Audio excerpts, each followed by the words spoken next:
علماء ذیشان و معزز و محترم برادران اسلام، آج کی یہ بابرکت پاکیزہ مقدس اور عظیم الشان محفل پاک جو آئینہ جمال مصطفیٰ، پیکر شرم و حیا، صاحب فہم و ذکا، خلیفہ ثالث حضرت سیدنا عثمان غنی ذو النورین رضی اللہ تعالی عنہ کی ہستی کو خراج تحسین پیش کرنے کے لیے انعقاد پذیر ہیں۔ اس کی صدارت اور اس کی سرپرستی فرما رہے ہیں بنفس نفیس صاحبزادہ حضور ضیاء الاسلام،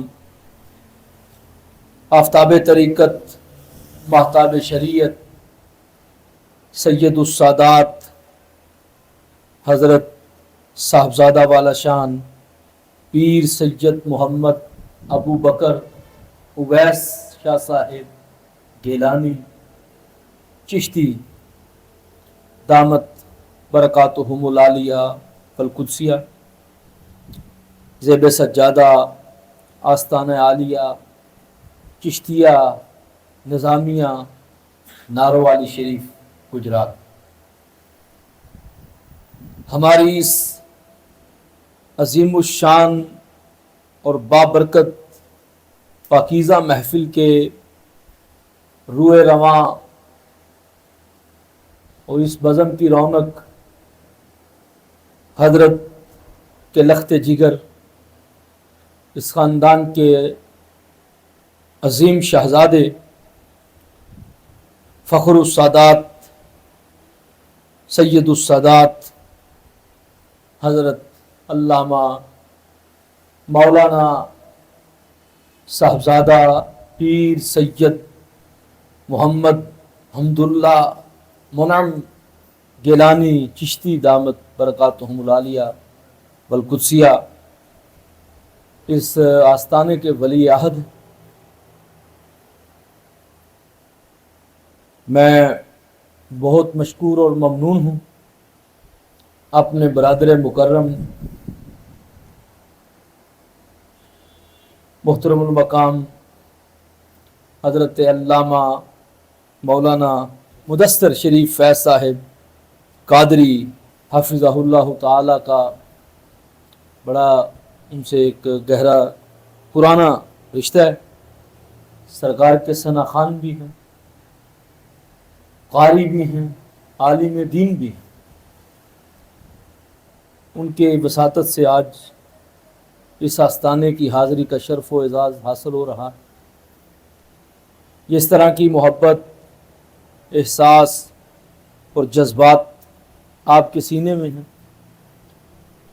میں اسی محبت اور خلوص کے ساتھ حاضری کا شرف و اعزاز حاصل کرنے کی نیت سے آیا ہوں، لیکن میری توقعات سے بڑھ کے ہمارے بزرگوار مکرم اس خاندان کی عظیم ہستی حضرت قبلہ شاہ صاحب نے بھی اور ان کے صاحبزادہ صاحب نے اس سے 1000 گنا بڑھ کے جو محبت اور پیار اور جذبات کا مظاہرہ فرمایا ہے، اس سے میں سمجھتا ہوں کہ جیسے بیمار لوگوں کو شفا حاصل ہو جاتی ہے، طبیعت گلاب ہو جاتی ہے۔ سرکار کا جو فرمان ہے، خیر الناس من ینفع الناس، لوگوں میں سے سب سے بہتر وہ ہیں جو لوگوں کو نفع پہنچاتے ہیں۔ یہ گھرانہ وہ ہے، دینی نفع تو پہنچاتے ہیں، دین کے خادم تو ہیں، خاندان سادات کے چشم و چراغ میں، اور اس خاندان کی نیک نامی پوری دنیا میں آپ کو معلوم ہے، بڑا نام ہے،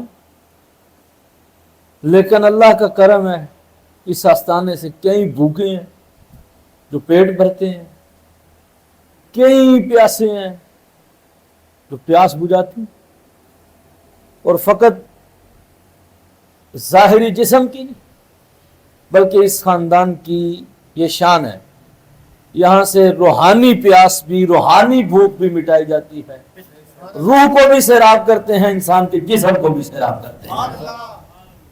میں اپنے آپ کو آج خوش قسمت سمجھتا ہوں اور اللہ کا بھی شکر ادا کرتا ہوں، اور سرکار کے فرمان کے مطابق میں خاص طور پہ شاہ صاحب کا اور ان کے والد مکرم کا شکر گزار، وہ جو سرکار نے فرمایا ملم یشکر الناس لا یشکر اللہ، جو اللہ کے بندوں کا شکریہ ادا نہ کرے وہ اللہ کا بھی نہیں کرتا۔ پتہ چلتا ہے کہ لفظ شکریہ بھی جو ہے یہ بھی اللہ کو بڑا پسند ہے، اس کے بندوں کا بھی شکریہ ادا کیا جائے تو اسی کا ہوتا ہے، کیونکہ اس کا فرمان ہے بندوں کا نہ ہو تو اس کا بھی نہیں ہوتا۔ اللہ تعالیٰ نے وعدے کی تکمیل کی بھی توفیق دی ہے، باوجود اس کے میری کوئی ہلکی پھلکی گزارش تھی کہ شاید رخصت ملے، لیکن میں سمجھتا ہوں کہ یہ خوش نصیبی ہے۔ میں آیا ہوں تو مجھے ابھی احساس ہوا ہے کہ شاید میں نہ آتا تو کسی بہت بڑی دعا سے محروم ہو جاتا۔ اب اللہ کا بڑا میں شکر ادا کرتا ہوں کہ میرا وقت جو ہے وہ بڑا ضائع نہیں ہوا، بلکہ یہی وقت ہے جو اللہ کی بارگاہ مقبول ہو جائے۔ اللہ تبارک و تعالیٰ کی بارگاہ میں دعا ہے کہ حضرت شاہ صاحب بڑے ارادے رکھتے ہیں اور ان کی بڑی تمنا ہے اس آستانے کے لیے کہ یہ ایک دفعہ پھر ایسا نیک نامی پائے اور ایسا کام ان سے لیا جائے جس کی وجہ سے پوری ملت اسلامیہ کو فائدہ ہو جائے۔ یہ جو ان کا ارادہ کرنا ہے، ارادہ کرنا جو ہوتا ہے وہ اس کی طرف سے عطا ہوئی ہے، قبولیت ہوئی ہے، تو اب ان کے دل میں وہ بات آ گئی ہے۔ تو فیض ہے اس گھرانے کا، ان کے دادا جان کی پھر آپ کو معلوم ہے پورے زمانے میں ڈنک ہے، کیا علمی درسگاہیں اور کیا بڑے بڑے آستانے جو اللہ نے ان کو مرتبہ دیا ہے، ان کو شان دی ہے، وہ بھی سرزمین ناروالی کے لیے باعث افتخار ہے، ان کا فیض ہے۔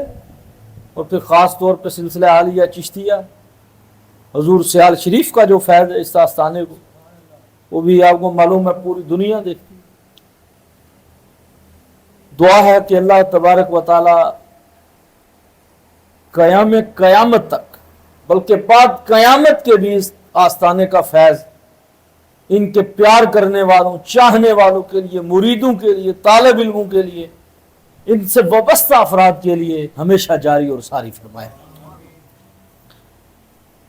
آج آپ کو معلوم ہے اشتہار کے اوپر عنوان بھی بڑا خوبصورت ہے، اس ہستی کا ذکر ہے جن کے نام کی محفل ہے۔ آج کوئی اس طرح کی میں شاید مجھ سے تقریر نہ ہو سکے، یہ گھرانہ ہی بڑا اونچا ہے، مجھے انہوں نے حکم فرمایا ہے، میں خوش نصیبی سمجھتا ہوں، چند گزارشات کرتا ہوں، انشاءاللہ اب حاضری اللہ کے کرم سے ہوتی رہے۔ حضرت عثمان غنی رضی اللہ تعالیٰ عنہ یہ سرکار سے رشتہ داری میں بھی کئی اعتبار سے جڑے ہوئے۔ آپ کو معلوم ہے یہ 5ویں پشت سے ان کا بھی جو شجرہ نسب ہے وہ ہمارے آقا صلی اللہ علیہ وآلہ وسلم کے شجرہ نسب سے جا ملتا ہے۔ سرکار خاندان بنو ہاشم سے ہے اور حضرت عثمان غنی خاندان بنو امیہ سے، اور یہ دونوں ہی آپ کو معلوم ہے قریش کی شاخ میں۔ اور پھر نبی اکرم صلی اللہ علیہ وآلہ وسلم کی ایک پھپھو صاحبہ ہیں جو حضرت عثمان غنی رضی اللہ تعالیٰ عنہ کی نانی جان، اس اعتبار سے سرکار کے بھانجے ہیں۔ اور پھر آپ کو معلوم ہے کہ حضرت آدم سے لے کر قیامت تک نسل انسانی میں واحد عثمان غنی ہے جس کا یہ شرف ہے. ان کے نکاح میں ایک نبی، بلکہ عام نبی نہیں، نبیوں کے سردار نبی کی 2 بیٹیاں یکے بعد دیگرے جنم فرما ہوئی ہیں، جس وجہ سے انہیں ذو النورین کہا جاتا ہے، 2 نوروں والے. آپ کو معلوم ہے سرکار کی 4 بیٹیاں، حضرت زینب ہے، حضرت ام کلثوم ہے، حضرت رقیہ ہے. کسی نے کیا خوب کہا ہے، رسول انور تیری رقیہ، رسول انور تیری رقیہ، بنی ہے شان بنو امیہ، تیری رقیہ تیری رقیہ. وہ بھی حضرت عثمان غنی کی زوج ہے.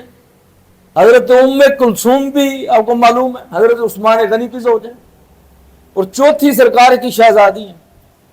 اس میں کوئی شک نہیں، سرکار کی 4 بیٹیاں، لیکن سب سے پیاری اور سب سے لاڈلی بیٹی اور مرتبے میں سب سے بڑی بیٹی وہ حضرت خاتون جنت سیدہ فاطمہ الزہرا، جن سے پھر سرکار کا آگے سلسلہ نسب منسوب ہوا ہے اور چلا ہے. ان سے ہی سرکار کی اولاد چلی. حضرت سیدہ فاطمہ الزہرا بطول، حضرت علی شیر خدا رضی اللہ تعالیٰ عنہ زوجہ محترم. تو سرکار کے یہ 3 رشتے ہیں. اور ایک روایت میں یہ بھی ہے کہ سرکار نے فرمایا کہ میرے مشابہ میرے باپ ابراہیم کے علاوہ جو دوسرا بندہ ہے نا، یہ ابھی حضرت سیدنا امام حسن حسین، یہ ان کی پیدائش سے پہلے کی بات.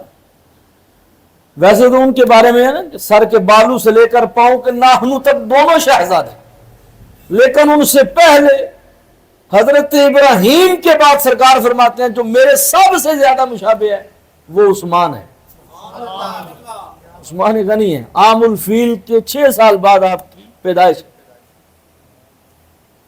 اور پھر زمانہ جاہلیت میں بھی شرافت کا پیکر تھا. کسی قسم کی کوئی ایسی بات نہیں تھی کہ حضرت عثمان غنی کے کردار کے اوپر کوئی لکیر کھینچ سکے، حضرت عثمان غنی کے کردار پہ کوئی نقطہ اٹھا سکے. زمانہ جاہلیت میں بھی کسی قسم کی ایسی عادت یا ایسی برائی میں حضرت عثمان غنی شامل نہیں.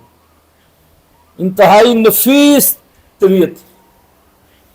اور خود حضرت صدیق اکبر رضی اللہ تعالیٰ عنہ کی دعوت کے اوپر بغیر کسی دلیل کو طلب کیے سرکار کا کلمہ اسلام پڑھ کر اسلام میں داخل ہو گئے اور اسلام کا پٹا اپنے گلے میں ڈال کر اس کے اوپر فخر بھی کیا ہے، ناز بھی کیا.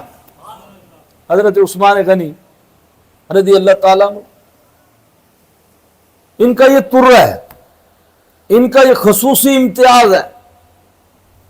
گلشن اسلام کی شہزادی کی حفاظت کے لیے یہ جو سرکار کی دعوت تھی، اس کے لیے جب بھی جس موقع کے اوپر بھی مسلمانوں کے اوپر کوئی بھی مالی آزمائش آئی ہے، جس نے سب سے پہلے اپنا سب سے زیادہ مال پیش کیا ہے وہ عثمان غنی رضی اللہ تعالیٰ عنہ. اور آزاد مردوں میں 4تھے نمبر کے بندے ہیں جنہوں نے اسلام قبول کیا ہے. حضرت صدیق اکبر رضی اللہ تعالیٰ عنہ سے ان کی دوستی تھی. اور پھر ان کا ایک ترہ آپ کو معلوم ہے بہت مشہور ہے، اور وہ ہے شرم و حیا. سرکار نے فرمایا کہ عثمان میری امت کا سب سے زیادہ حیادار بندہ ہے. کیونکہ آپ کو معلوم ہے حضرت عثمان غنی کی شرم و حیا کے سرکار نے اس طرح ڈنکے کیے کہ ایک حدیث میں سرکار نے فرمایا رحم اللہ عثمان، اللہ عثمان پر رحمت فرمائے. تستحیہ الملائکہ، میرا عثمان وہ ہے جس سے اللہ کے فرشتے بھی حیا کرتے ہیں. اب آپ ذرا میری بات کی طرف توجہ کریں. ہمارے آقا آخری نبی، نبیوں کے سردار نبی، رسولوں کے سردار رسول، عثمان پر رحمت کی دعا بھی کرتے، ان کی حیا کے بارے میں فرماتے ہیں فرشتے ہر عیب سے پاک ہیں، ہر خواہش سے پاک ہیں، اللہ کے حکم پر جو سر بسجود ہیں وہ اسی حالت میں ہیں، جو حالت رکوع میں ہے اسی حالت میں ہے، جو تسبیح کرتے ہیں اسی حالت میں۔ سرکار فرماتے ہیں اللہ کے پاکیزہ فرشتے بھی میرے عثمان کی حیا کرتے ہیں، عثمان اتنا حیادار ہے۔ اب آپ غور کریں کہ جس کے اندر کتنا بدبخت شخص ہے کہ عثمان کی حیا نہ پائی۔ حضرت عثمان غنی رضی اللہ تعالیٰ عنہ، حضرت عائشہ صدیقہ عرض کرتی ہیں یا رسول اللہ صلی اللہ علیہ وآلہ وسلم میرا باپ بھی آئے، آپ کی مبارک پنڈلی کپڑا اس پہ نہ ہو آپ نہ کریں، فاروق اعظم بھی آئے ویسے رہے، دیگر ہستیاں بھی آئے، اب ویسے عثمان آتا ہے سیدھے بھی ہوتے ہیں، سرکار پنڈلی کے اوپر کپڑا مبارک بھی کرتے ہیں، تو سرکار مسکرا کے فرماتے ہیں عائشہ اس مرد سے میں کیوں حیا نہ کروں جس سے اللہ کے آسمانی فرشتے بھی حیا کر لگے۔ یہ سرکار جس کا حیا فرمائے، اب آپ اندازہ کریں اس کی شان کا حال کیا ہے جس سے سرکار بھی حیا فرمائے۔ اب میں عرض کرتا ہوں کہ ہمارے نزدیک اس سے بڑا بے حیا شخص کوئی ہو ہی نہیں سکتا جس کو حضرت عثمان غنی کی حیا نہ ہو۔ حضرت عثمان غنی رضی اللہ تعالیٰ عنہ کے لیے حضرت علی شیر خدا نے روایت کی ہے، وہ کہتے ہیں سرکار نے فرمایا ہے میری ایک بیٹی عثمان کے نکاح میں گئی انتقال ہو گیا، میں نے دوسری بیٹی دی انتقال ہو گیا۔ حضرت علی شیر خدا فرماتے ہیں سرکار نے ایک موقع پہ پھر فرمایا یہ 2 بیٹیاں گئی ہیں، رب مجھے 40 بیٹیاں دیتا، وہ باری باری مرتی جاتی میں عثمان غنی کے نکاح میں دیتا جاتا۔ اب عثمان غنی کا مرتبے کا اندازہ کر لو، کیا عثمان غنی، حضرت عثمان غنی انہوں نے 2 بار ہجرت بھی کی، ان کو ذوالہجرتین کا لقب بھی حاصل ہوا ہے، 2 ہجرتوں والے ہیں، بعض نے لکھے اسی وجہ سے ان کو ذوالنورین کہا جاتا ہے۔ اور جس طرح روایات ہیں حضرت خاتون جنت اور حضرت علی شیر خدا کے بارے میں، ان کے نکاح کا فیصلہ رب نے کیا ہے۔ سرکار فرماتے ہیں میری رقیہ کا نکاح عثمان کے ساتھ ہوا، اس کا فیصلہ بھی رب نے کیا ہے، میری ام کلثوم کا نکاح عثمان کے ساتھ ہوا، یہ بھی رب کا حکم آیا ہے، میں نے دونوں بیٹیاں اللہ کے حکم سے عثمان کے نکاح میں دی۔ یہ فرمان ہے سرکار کے۔ اس حضرت عثمان غنی رضی اللہ تعالیٰ عنہ ٹوٹ ٹوٹ کے سرکار سے محبت کرتے تھے۔ جیش عسرت کے موقع پر حضرت عثمان غنی رضی اللہ تعالیٰ عنہ، حضرت بلال حبشی نے کہا جب سرکار کے حکم پر منادی نے ندا دی مال لاؤ، سب مال لے کر آئے، فاروق اعظم بھی لائے، صدیق اکبر بھی لائے، وہ تو داستان ہی الگ ہے۔ فاروق اعظم نے کہا آج عمر ابو بکر سے نیکیوں میں آگے بڑھے گا، فاستبقوا الخیرات، ہر دفعہ جاتے آگے ابو بکر پہلے، ہم ہر دفعہ دوسرے نمبر پہ ہوتے ہیں، لیکن آج ہم پہلے پہ ہوں گے، ابو بکر دوسرے پہ ہوگا۔ مال آیا، سرکار نے پوچھا ہے ماں ابا کہتا لے اہلک یا عمر، کیا چھوڑا ہے گھر والوں کے لیے؟ کہتے ہیں مثلو، سرکار جتنا لے آئے ہوں اتنا چھوڑا ہے، جو لایا ہوں اس کی مثل چھوڑ آئے ہوں۔ سرکار نے فرمایا ابو بکر ماں ابا کہتا لے اہلک، تو گھر والوں کے لیے کیا چھوڑا ہے؟ حضرت ابو بکر صدیق کہتے ہیں اللہ و رسولہ، آقا اللہ چھوڑ کے آیا۔ فاروق اعظم حیران بیٹھے، تعجب ہے۔ ادھر جبریل بھی آتے ہیں، ٹاٹ کا لباس پہنا ہوا، حضرت جبریل نے ٹاٹ پہنا ہوا اور ببول کے کانٹے لگے ہوئے ہیں، وہی لباس پہنے ہیں جو ابو بکر صدیق گھر سے پہن کے آئے، سوئی بھی نہیں نہ چھوڑی۔ سرکار نے پوچھا یہ تو نے کیا پہنا ہوا؟ عرض کرتے ہیں سرکار صرف میں نے نہیں پہنا، اللہ نے سارے فرشتوں کو حکم دیا آج آسمانی مخلوق نے بھی یہ پہنا ہوا ہے۔ تو کیوں پہنے؟ کہا آپ کے ابو بکر کی ادا رب کو پسند آئی ہے۔ یہاں پہ ہمارے سلسلہ عالیہ کے بہت بڑے پیر سبا سنابل کے لکھنے والے حضرت سید السادات میر عبد الواحد بن گرامی چشتی نظامی زیدی حسینی، انہوں نے کلام کیا ہے، کہتے ابو بکر نبی نہیں ہے، حضرت موسیٰ نبی ہے، مرتبہ موسیٰ کا بڑا ہے۔ کہتے اللہ سے درخواست کی حضرت موسیٰ نے، مولا تیرے خاص پیاروں میں آنا چاہتا ہوں۔ تو اللہ تبارک و تعالی نے فرمایا موسیٰ جن کا مال گھر میں ہو وہ بھی خواہش کرتے ہیں کہ تیرے پیاروں میں ہونا چاہتے ہیں، خاص قرب والوں میں۔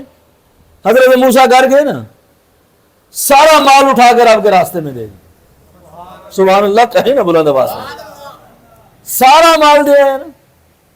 تو میر عبد الواحد بن گرامی صاحب لکھتے ہیں، کہتے ہیں شان موسیٰ کی بڑی ہے، نبی ہے، ابو بکر نبی نہیں۔ کہتے ہیں موسیٰ آئے ہیں لیکن موسیٰ کی اقتداء میں فرشتوں کو لباس بدلنے کا حکم نہیں دیا، ابو بکر کو کسی نے کہا نہیں، ابو بکر پہلے ہی گھر سے ہر شے اٹھا لایا ہے، اس کی ادا اتنی پسند آئی ہے رب نے فرشتوں کو بھی اس کی اتباع کا حکم دے دیا ہے، جو ابو بکر پہن رہا ہے تم بھی پہن لو آج۔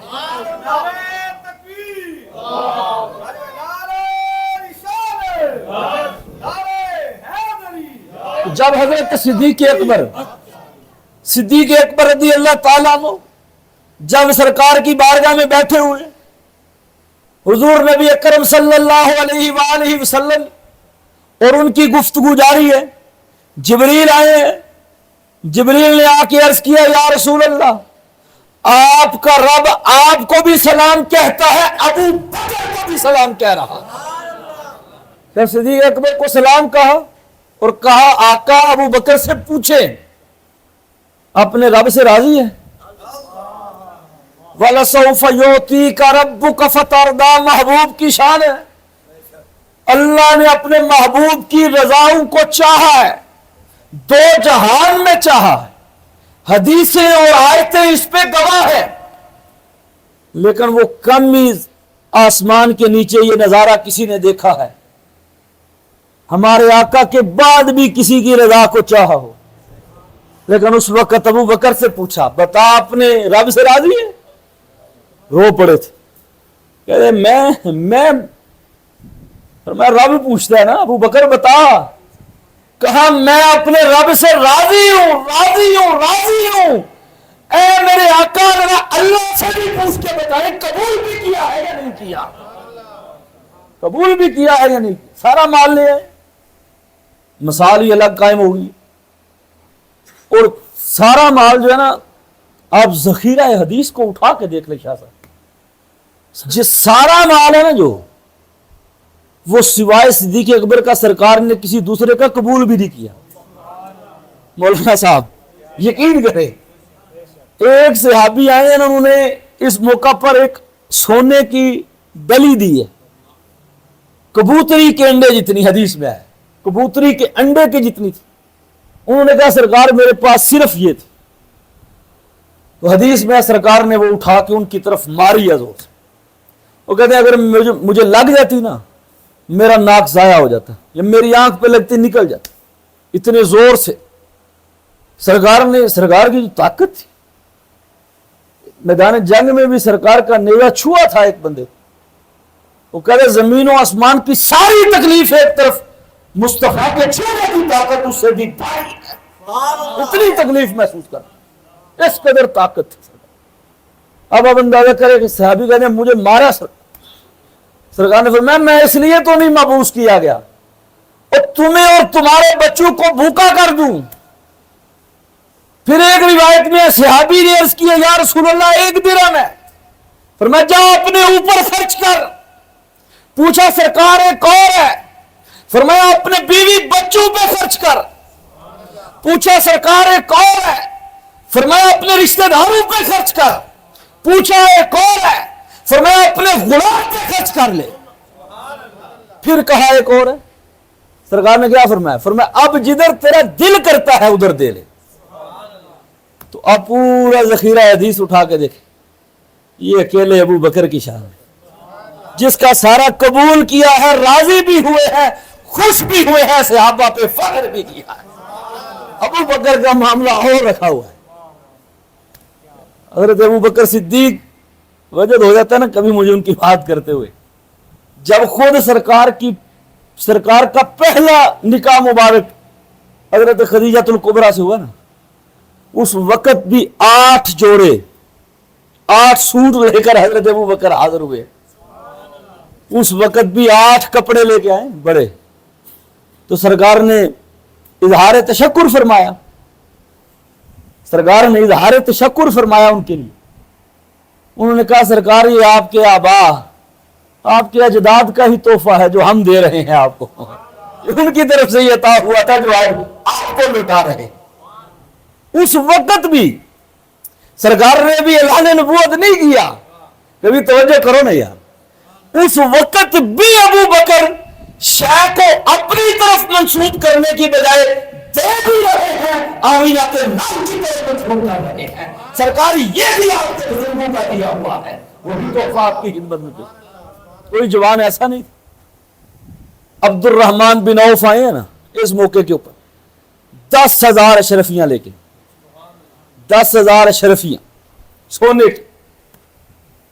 پھر حضرت عثمان غنی آئے ہیں نا, کثیر مال لے کے آئے. اس مال کا کوئی اندازہ نہیں تھا.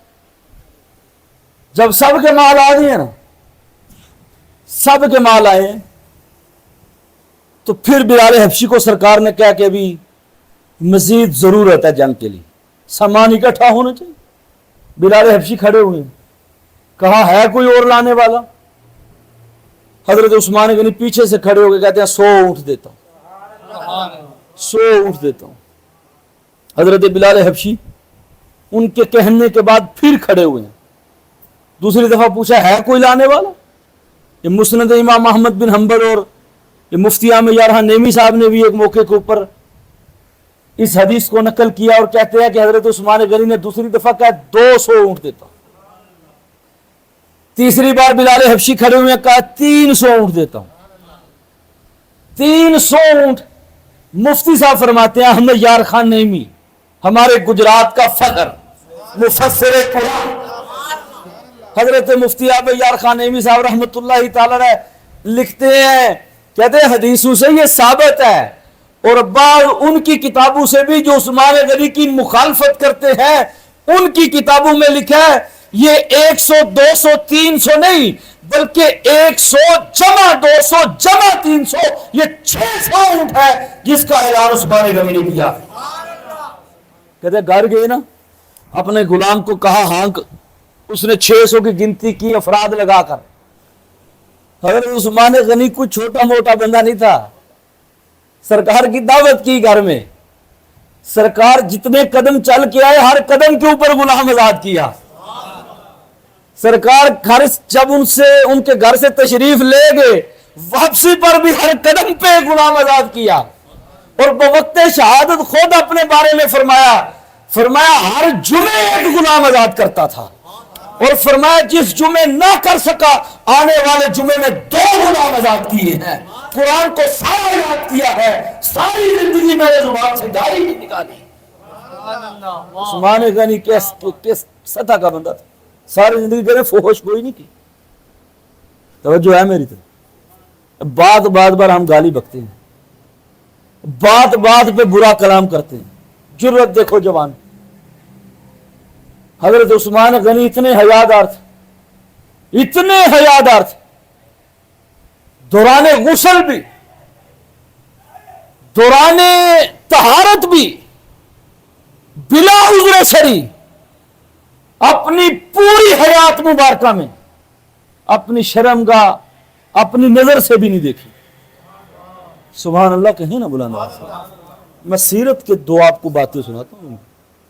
کتنا بڑا بندہ تھا, اتنا امیر تھے, اتنے امیر تھے نا, اعلان ہوتا تھا نا, چیلنج ہو جاتا تھا پورے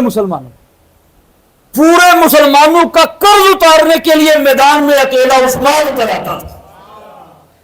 کنواں خریدنے, جنت البقیع کی زمین خریدنی ہے, مسجد نبوی کی توسیع کرنی ہے, تو سب سے پہلے مال پیش کرتا ہے وہ عثمان غنی ہے. جنت البقیع میں صحابہ بھی ہیں, اہل بیت بھی ہیں, وہ تو ہستیاں بڑی ہیں, تمام جنتی خواتین کی سردار موجود ہیں. خریدی ہوئی زمین عثمان غنی کے پیسے کی. اور ایک روایت میں ہے سرکار نے ان سے کہا ہے, عثمان دیکھ تو لو نا. کہا سرکار آپ فیصلہ کریں, یہ عثمان کی جرت ہے وہ دیکھ لے. کہا کیسے ہو سکتا کہ میں کیسے آپ کو بات یہ منتقل کروں, عثمان کس اونچی ہستی کا نام. ایک بندے کو سرکار نے فرمایا نا, جا ضرورت مند ہے عثمان کے دروازے پہ جا. حضرت عثمان غنی کے دروازے پہ گئے نا, اندر اپنی زوجہ سے لڑائی کر رہے ہیں کہ یہ جو چراغ ہے نا اس میں تو نے تیل زیادہ ڈالے تو یہ رات کو بتی زیادہ جلی. اس بات کے اوپر جھگڑا ہو رہا ہے, کیوں تیل زیادہ ڈالا ہے. بندہ پریشان ہو گیا, اس نے کہا یہ کیا ہے, مجھے اس کے پاس بھیجا گیا حاجت پوری کر. اپنی بیوی سے لڑتے ہیں, تیل زیادہ ڈال گیا دیے میں. جانے لگا پھر لوٹ رہا ہے, کہتے جن کا حکم ہے نا کوئی بات ہوگی ضرور. نبیوں کے سرکار نے بھیجا ہے عثمان کو کیا ہے. دروازہ کھٹکھٹایا نا, بلایا, کہتے سرکار نے بھیجا ضرورت مانگو. تھیلی لا کے دی نا, 100 اشرفیاں تھیں. 100 اشرفیاں سونے کی ہوتی ہے اشرفی. بعض نے اس سے بھی زیادہ لکھا ہے, کسی نے 1000 کا کھول کیا ہے. وہ دم سر پکڑ کے بیٹھ گیا, یہ کیا ہے. پھر دروازہ کھٹکھٹایا, کہتا ذرا آؤ نا بات تو سمجھاؤ. پہلے آؤ جھگڑا کر رہے تھے اندر, دیے میں تیل زیادہ ہوا ہے, بتی نے تیل خرچ زیادہ کیا. تو عثمان غنی نے مسکرا کے فرمایا, مجھے پتا ہے تو تعجب میں ہے, تجھے اتنے دے دیے ادھر اتنی سی بات پہ جھگڑ تو. کہا وہ عثمان کے ذاتی تصرف کے لیے ہے, یہ اللہ اور اس کے رسول کے حکم پہ دے رہا ہوں. یہاں عثمان کی جان بھی قربان ہے, اپنی ذات کی بات رہ گئی, وہاں میرا ہاتھ سنے تھے کفایت جاری کرتا ہے. وہ میری ذات کے لیے ہے, میں اس کو ضائع نہیں کرنا چاہتا اپنے اوپر. حضرت عثمان غنی کی کبھی 10 باتیں دیکھو نا جو بوقت شہادت انہوں نے کہیں, جگر پھٹ جاتا. کسی کا دل پتھر نہ ہو, کیونکہ دل بھی پتھر ہوتے ہیں. یہودیوں کو اللہ تبارک و تعالیٰ نے فرمایا نا ان کے دل کل حجارہ, پتھروں کی طرح ہو. ثم قست قلوبکم, یا فرمایا پتھر سے بھی سخت ہو گئے. بارش برستی ہے نا, پتھر پہ پڑتی ہے, پتھر اس کو جذب نہیں کرتا. پانی کا قطرہ گرتا ہے بکھر جاتا ہے. مٹی کے اوپر گرتا ہے نا, مٹی اس کو جذب کرتی ہے. تو انسان کا دل تو پتھر سے بھی سخت کہا گیا ہے نا. تو کبھی دل کے اوپر ذرا حل چلائیں, گزارش درخواست ہے آپ سے. یہ جو فرمایا نا قرآن مجید کے لیے, فرمایا یا ایھا الناس قد جاءتکم موعظۃ حسنہ من ربکم, تمہارے رب کی طرف سے اچھا احسن موعظہ تمہاری طرف آیا ہے. قرآن کو موعظہ کہا ہے, توجہ ہے میری طرف, یہ قرآن کو موعظہ کہا ہے اور موعظۃ حسنہ کہا ہے. شفاء لما فی الصدور وشفاء لما فی الصدور, یہ اس کے لیے شفا ہے جو تمہارے سینے میں ہے. سبحان اللہ کہیں نا بلند آواز. میری طرف ذرا توجہ کریں گے, میں بالکل مختصر آپ کی بارگاہ میں گزارش کرنا چاہتا ہوں. قرآن سے دل لگائیں,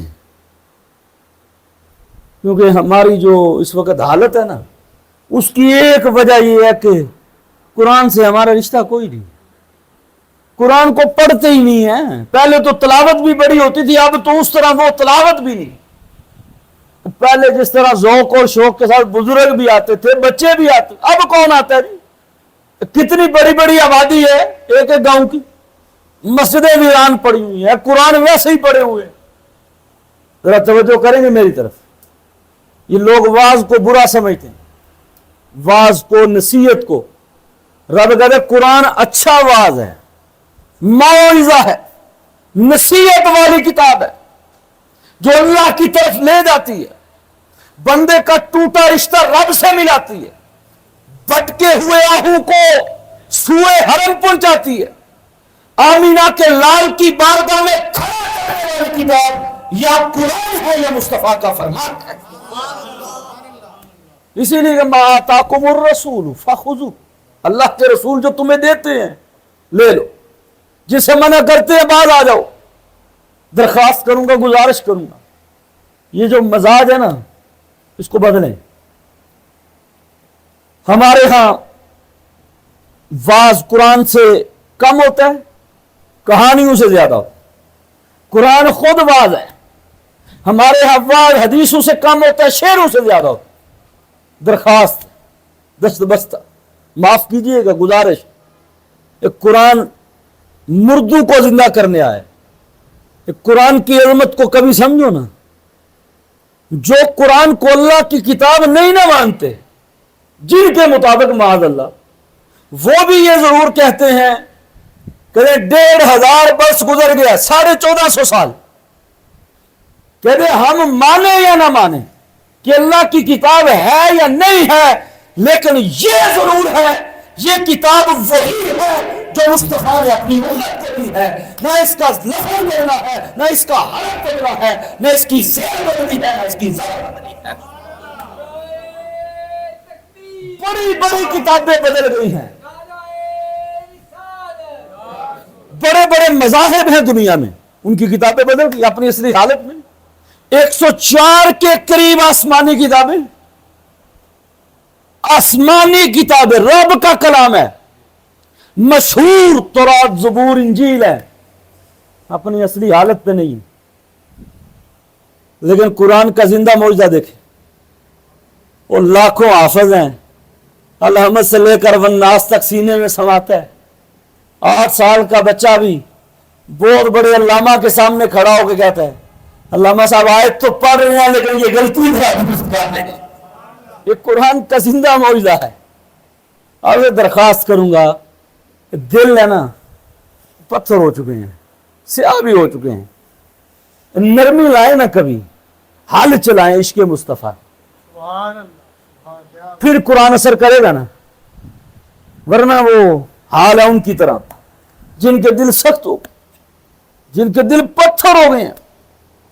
آپ سے درخواست کرتا ہوں، جن اسلاف کے نام کے اوپر ہم جلسے بھی کرتے ہیں ان کی بھی ذرا قرآن کی کبھی دیکھیں نا، قرآن سے محبت کس طرح کرتے ہیں. ادھر شہادت کا وقت ہے، عثمان غنی کے سر پہ سرد لگ رہی ہے، ادھر قرآن کی تلاوت کر رہا ہے، اس کا خون بھی قرآن کے نسخے کے اوپر گر رہا ہے. یہ قرآن سے ان کی محبت. حضرت عثمان غنی کہتے ہیں میں وہ ہوں جو قرآن کا حافظ ہے. تو میں بات سنا رہا تھا، حضرت عثمان غنی نے 600 اونٹ اپنے غلام سے کہا لے کر چل. یہاں سے بات چلی تھی، آنکھیں انہوں نے. تو جب چلنے لگے عثمان غنی نے کہا 100 اور شامل کرو، 700 ہو گئے. پھر کہا 100 اور کرو، 800 ہو گئے. پھر کہا 100 اور کرو، 900 ہو گئے. عثمان کا جی نہیں پاتا. اس نے کہا حضور 50 بچے ہیں. تو فرمایا جدھر 900 لے کے جا رہا 50 کا کیا کرنا ہے، وہ بھی شامل کر لیں. سارے اونٹ جو آپ کے پڑے ہوئے تھے نا، وہ سارے کے سارے غلاموں کی ٹولیاں بن گئی. حضرت عثمان غنی نے چلتے وقت کہا ذرا ٹھہر جاؤ، یہ عثمان ہے نا، اس کی محبت ہے نا سرکار سے، یہ ذرا الگ ہے.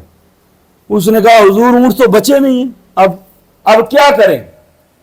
تو اس کے بعد حضرت عثمان غنی نے کہا ذرا 50 گھوڑے نکالو نا، 950 وہ 50 یہ میں چاہتا ہوں 1000 کا عدد ذرا پورا ہو جائے 1000 اونٹ اور گھوڑے لے کے چلے گئے، اور خالی نہیں، اشرفیوں سے درم و دینار سے لدے ہوئے۔ اب دیکھیں سرکار نے عثمان کو پھر کیا عطا کیا، کہا عثمان غنی اوروں کا مال آیا ہے نا ادھر رکھا ہے، یہ جو تیری اشرفی ہے نا یہ ادھر رکھنے والے نہیں، مصطفیٰ کی جھولی میں رکھ۔ کہتے ہیں عثمان غنی کا وہ مال واحد ہے جس کو مصطفیٰ نے اپنی جھولی میں جگہ دی ہے۔ جب رکھے تو سرکار دائیں ہاتھ سے بائیں میں پلٹتے ہیں، بائیں سے دائیں میں پلٹتے ہیں۔ اتنا کرنے کے بعد سرکار نے فرمایا بلال کھڑا ہونا، ایک دفعہ پھر اعلان کر۔ بلال حبشی کھڑے ہوئے، حضرت عثمان غنی نے ان کے کھڑے ہوتے ہی کہا سرکار بلال کو بٹھا دیں، اب مجھے اجازت دے بلال کی جگہ میں سوال کرتا ہوں۔ سرکار نے فرمایا بول عثمان کیا کہتے ہیں سرکار جتنے جنگ کے مجاہد بچ گئے ہیں، جتنا جنگ کا بقیہ خرچہ ہے، جتنی سواریاں چاہیے، جو کچھ بھی چاہیے، سرکار جتنے مجاہد بچ گئے ہیں ان سب کے لیے سواریاں بھی دیتا ہوں، ان کے کھانے پینے کے اخراجات بھی اپنے ذمہ لیتا ہوں، جنگ 3 ماہ تک جاری ہو جائے ان کے خاندانوں کے خرچے بھی عثمان اپنے ذمہ لے رہا ہے، ان کے لیے جنگی ساز و سامان بھی عثمان کرنے کو مل رہا ہے۔ یہ امام احمد بن حنبل نے بھی لکھا اور مفتی صاحب نے وہاں سے نقل کیا ہے، کہتے ہیں آدھی جنگ کے مجاہد ابھی باقی تھے جن کا خرچہ عثمان نے اپنے ذمہ لی۔ اس موقع پہ سرکار نے پھر فرمایا اللہم لا تسأل عن عثمان بعد هذا اليوم، الہی تیری بارگاہ میں مصطفیٰ جھولی پھیلا کے عثمان کے لیے دعا کرتا ہے، جس طرح میرے عثمان نے میرے ساتھ کوئی حساب نہیں رکھا، قیامت کے دن تو اس کو بے حساب و کتاب بھی کروا دے گا۔ حضرت علی شیر خدا فرماتے ہیں امت محمدیہ کا وہ پہلا بندہ ہے جو حساب پہ کھڑے ہوئے بغیر سیدھا حضرت علی شیر خدا فرماتے ہیں خود سرکار کہتے ہیں مجھے بھی رب ایک دفعہ کھڑا کرے، رب انصاف کا ترازو اس طرح رکھتا۔ حضرت علی شیر خدا فرماتے ہیں خود صدیق اکبر بھی کھڑے ہوں گے حساب کے ترازو، خود فاروق اعظم بھی ہوں گے، کہتے ہیں میں بھی کھڑا ہو جاؤں گا۔ سوال کرنے والے نے کہا اینا عثمان، عثمان کدھر جائے گا؟ تو فرمایا وہ سرکار کی دعا یاد ہے نا، عثمان غنی امت محمدیہ کا پہلا ہوگا، حساب پہ کھڑا ہی نہیں ہوگا۔ حضرت عثمان غنی رضی اللہ تعالیٰ عنہ کے لیے ایک دفعہ مجلس میں بڑے مجمع میں سرکار نے فرمایا اینا عثمان، بلکہ ایک روایت میں ہے کہ سائدہ رسول اللہ صلی اللہ علیہ وآلہ وسلم علی المنبر، سرکار منبر پہ آئے، اسپیشلی منبر پہ آ کے سرکار نے فرمایا اینا عثمان، عثمان کدھر ہے؟ کہتے ہیں عثمان غنی کھڑے ہو کے سرکار کو عرض کرتے ہیں سرکار میں ادھر کھڑا ہوں۔ سرکار نے فرمایا ادنو منی، عثمان میرے قریب ہونا ذرا۔ اب یہ ادنو منی کا لفظ تو آپ نے سنا نا، معراج کی رات رب نے اپنے پیارے محبوب سے کئی ہزار مرتبہ فرمایا یا حبیبی ادنو منی، یا حبیبی ادنو منی، اے میرے محبوب اور بڑھ، اے میرے محبوب اور قریب آ، اے میرے محبوب اور قدم اٹھا کے رب کا قرب پا لے۔ یہ رب محبوب سے فرماتا ہے، محبوب مجمع سے عثمان سے فرما رہا ہے عثمان میرے قریب ہو جا، عثمان میرے قریب ہو جا۔ اور پھر سرکار نے فرمایا عثمان میرے قریب ہو۔ حضرت عثمان غنی اتنا قریب ہو گئے منبر کے پاس چلے گئے، سرکار نے کیا کیا؟ صحابہ کہتے ہیں سرکار نے عثمان کو گلے سے لگا لی۔ کیا منظر ہے، کیا وہ چشم فلک نے نظارہ دیکھا، صحابہ بھی رشک کرتے ہیں، فرشتے بھی رشک کرتے ہیں، جبریل بھی کرتا ہے۔ مسجد میں مجمع صحابہ میں اچانک عثمان کو اٹھا کے منبر کے پاس لے آئے اور گلے سے لگایا، سینے سے لگایا۔ لگانے کے بعد حضرت عثمان غنی کی پیشانی پہ سرکار نے گھسا دے دیا ہے اور فرمایا عثمان میرا بھائی ہے۔ سبحان اللہ کہے نا مولانا واسع، یہ سرکار کی مہربانی ہے۔ حضرت عثمان غنی رضی اللہ تعالیٰ عنہ کی جو فضیلت ہے، جو شان ہے، وہ اس سے بڑھ کے کیا ہو سکتی ہے کہ ان کے قتل کی افواہ پہ سرکار نے سب صحابہ سے ان کے بدلے کے لیے ان کی جو قتل کی افواہ اٹھی تھی اس کے بدلے بھی عثمان غنی کا بدلہ لینے کے لیے تمام صحابہ سے بیعت لے لی ہے. رب اس بیعت کو قرآن میں ذکر کر رہا ہے. عثمان غنی کا مرتبہ یہ. اور پھر سرکار نے اپنا ہاتھ اوپر رکھ کر فرمایا یہ عثمان کی طرف سے ہے جس کو ید اللہ کا ہاتھ کہا گیا ہے قرآن میں کہ یہ اللہ کا ہاتھ. محبوب جو وہ آپ کے ہاتھ پہ بیعت کرتے تھے وہ جو اوپر آپ کا ہاتھ تھا وہ در حقیقت اللہ کا ہی ہاتھ تھا. اللہ کی مدد تھی. اس ہاتھ کو سرکار نے کہا یہ میرے عثمان کی طرف. سرکار کو معلوم تھا یہ افواہ. حضرت عثمان غنی رضی اللہ تعالیٰ عنہ خلفاء میں سے وہ واحد ہستی کہ جن کے اوپر حملہ ہوا نا بلوائیوں نے حملہ کیا. آخری بات حضرت عثمان غنی کو کہا گیا. خود حضرت علی شیر خدا بھی بڑھے. حضرت علی شیر خدا رضی اللہ تعالیٰ عنہ جیسا شجاع تنے تنہا کئی لاشوں کی صفیں بچھا دینے, اتنا فیصلہ ساز ہستی, اتنا بڑا قاضی, اتنی بصیرت رکھنے والے, غیر معمولی سرکار کا قرب اور صلاحیتیں علی شیر خدا کو جو حاصل ہوئی, وہ جو خصوصیات علی کے حصے میں آئی ہیں امت محمدیہ میں کسی دوسرے کو نہیں ملی. سبحان اللہ کہیں نا بلا رہا. ہم علی والے ہیں کہیں سبحان اللہ. حضرت علی کا ذکر ہو پھر بھی ہم کہتے ہیں سینہ کشادہ. ابو بکر کا ذکر ہو پھر بھی سینے ہمارے کشادہ ہے. حضرت خاتون جنت کا ذکر ہو ہماری پیشانی پہ چمک آ جاتی ہے. حضرت عائشہ کا بھی ذکر ہو ہمارے چہرے پہ رونق آ جاتی ہے. ہم جس طرح نبی کے صحابہ کو مانتے ہیں اہل بیت کو مانتے ہیں, جس طرح اہل بیت کو مانتے ہیں اس طرح صحابہ کو بھی مانتے ہیں. صحابہ اہل بیت سے جڑا نہیں, اہل بیت صحابہ سے جڑا نہیں ہے. ہم تو احترام کرنے والے لوگ ہیں. آج زمانہ بڑا سخت ہے, زبانیں بڑی ہوگی, کانفیڈنس کا بدتمیزی کا نام لوگوں نے کانفیڈنس رکھ لیے, چرب زبانی زیادہ کرتا ہے, لوگ سمجھتے ہیں بڑا اچھا بندہ ہے. ہمارے ہاں تو کہا جاتا کہ دین ہے ہی سارے کا سارا ادب. سبحان اللہ کہیں نا بلند. یہ آپ نماز پڑھنے آتے ہیں, وضو کرتے ہیں, کیوں کرتے ہیں؟ ادب ہے.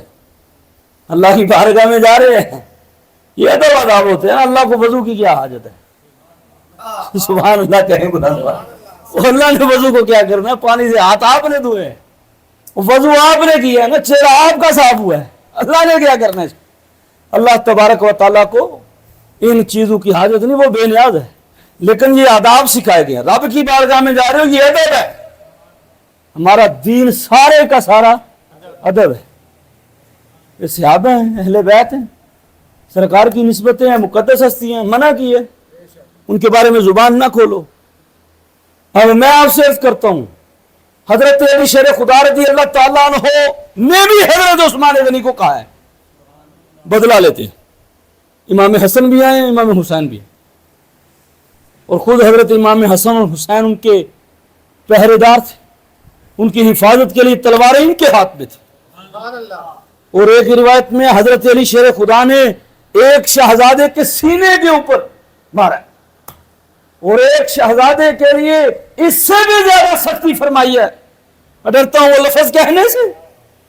اور حضرت علی شیر خدا نے ان سے پوچھا تمہارے ہوتے ہوئے عثمان شہید کر دیا گیا.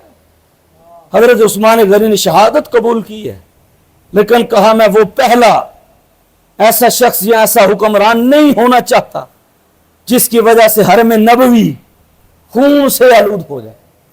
حضرت عثمان غنی رضی اللہ تعالیٰ عنہ نے جامع شہادت نوش فرمائے. سرکار نے خود فرمایا تھا یہ جو خرقہ خلافت تو پہنے گا نا لوگ کھینچے گے, اس کو اتارنا نہ. جب تو اتار دے گا نا فتنوں کے دروازے کھل جائیں گے. حضرت عثمان غنی کی شہادت بھی سرکار کی زبان سے خود سے فرمائی. سبحان اللہ کہیں مولانا. شہید ہوتے ہیں بڑے بڑے, شہید ہوتے ہیں, ان کے شہید ہونے کے بعد تاریخیں بھی لکھی جاتی ہیں, شہادت بھی لکھی جاتی ہے. احد کی پہاڑی پر کھڑے ہوتے سرکار نے اس پہاڑی کو ایڑی مار کر حضرت ابوبکر صدیق کی صداقت کا اعلان کیا ہے, عمر اور عثمان کی شہادت کا اعلان کر دیا ہے. سرکار کی زبان سے ان کو شہید بھی کہا گیا ہے, ابو بکر کو صدیق بھی کہا گیا ہے. اپنی نبوت کی حقانیت کو بھی بیان کیا ہے, ابو بکر صدیق کی صداقت کو بھی بیان کیا ہے, عمر کی بھی شہادت بیان کی ہے, غنی کی شہادت کو بھی بیان کیا. یہ حضرت عثمان غنی جن کے لیے, جن کی وجہ سے ایک بار رب نے تمام صحابہ کو کہا ہے رضی اللہ عنہم ورضوان, اللہ ان سے راضی ہوا اور یہ اللہ سے راضی ہوئے. اللہ نے ان کو بھی راضی کیا. دل تو کرتا ہے ان کی جو شان ہے وہ بیان ہوتی رہے. وہ ہمارے امام نے کہا نور کی سرکار سے ہو مبارک تجھ کو ذوالنورین جوڑا نور کا, نور کی سرکار سے پایا دوشالہ نور کا, ہو مبارک ذوالنورین تجھ کو جوڑا نور کا, تیری نسل پاک میں ہے بچہ بچہ نور کا, تو ہے عین نور تیرا سب پیرانا نور کا. حضرت عثمان غنی کا مرتبہ بہت اونچا ہے. امت محمدیہ میں پہلی دو ہستیوں کو چھوڑ کر جو تیسرے نمبر کی ہستی ہیں, تمام عالم میں نبیوں اور رسولوں کے بعد جو سب سے افضل ہیں وہ ابو بکر صدیق ہے, دوسرے پہ عمر بن خطاب ہے, تیسرے پہ عثمان غنی ہے, چوتھے پہ ان کا کون مقابل ہو سکتا ہے؟ یہ چار یار ہیں. ان کی شان اللہ کا بڑی بڑی حدیثوں میں ان کا ذکر آیا ہے. بار دیگر اللہ تعالیٰ میری حاضری کو قبول کرے. دوران گفتگو مجھ سے کسی قسم کی خطا ہوئی ہو, اللہ سے آپ سے معافی کا طلبگار ہوں. یہ بہت بڑا آستانہ ہے, میرے لیے خوش نصیبی ہے, مجھے لب کشائی کا یہاں پہ موقع ملا. اللہ تعالیٰ اس کو آباد رکھے, شاد رکھے. وہ جو میاں صاحب نے کہا ہے صدا بہار دیں اس باغے تے کدے خزانہ آوے, ہوون فیض ہزاراں تائیں ہر پکا پھل کھاوے. واخر دعوایا ان الحمدللہ رب العالمین.